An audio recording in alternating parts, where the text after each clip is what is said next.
Hi மக்களே, சத்யாவின் tips part 2 பார்த்துடலாமா? Waste things வச்சுட்டு ஒரு அழகான ஃப்ளார்ஸ் டெக்கார் தான் பண்ண போகிறேன். அதுக்கு நான் யூஸ் பண்ணுற திங்ஸ் பார்த்தீங்கன்னா waste cardboard egg box. So இது பார்த்திங்கன்னா எதுக்காக யூஸ் ஆகும் அப்படின்னு சொல்லிட்டு எடுத்து வச்சுருந்தேன்.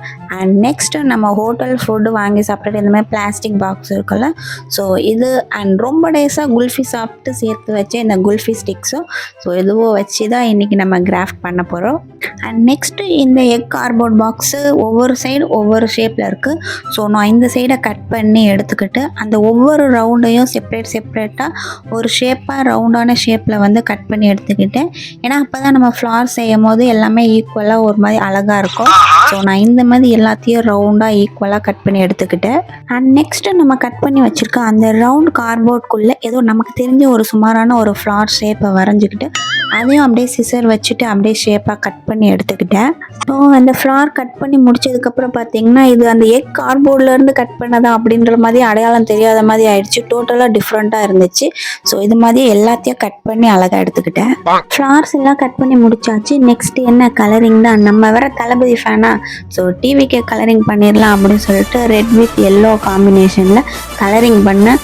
ஸோ அந்த காம்போ பார்த்தீங்கன்னா செம்ம சூப்பராக இருந்துச்சு. ரொம்ப பிரைட்டாக அது கார்போர்டாக அப்படின்ற மாதிரி தெரியாத அளவுக்கு ரொம்பவே சூப்பராக அழகாக இருந்துச்சு அந்த colour combo.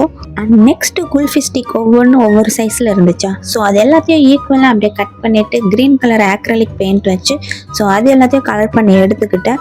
And next green colour பேப்பரில் லீஃப் ஷேப் வரைஞ்சி அதையும் அழகாக அப்படியே கட் பண்ணி எடுத்துக்கிட்டேன். ஃபைனலாக கட்டிங் கலரிங்லாம் ஓவரு. ஸோ அதுக்கப்புறம் என்ன ஃபிக்ஸிங் தான். ஸோ அதுக்கு நான் ஃபேப்ரிக் க்ளூ வச்சு லீஃபை மட்டும் ஃபஸ்ட்டு ஒட்டிட்டேன். பிகாஸ் எக் கார்ட்போர்டை ஃபேப்ரிக் க்ளூ வச்சு ஒட்ட முடியல. ஸோ அதுக்கு மட்டும் ஃபெவிக்விக் வச்சு ஒட்டிட்டேன்.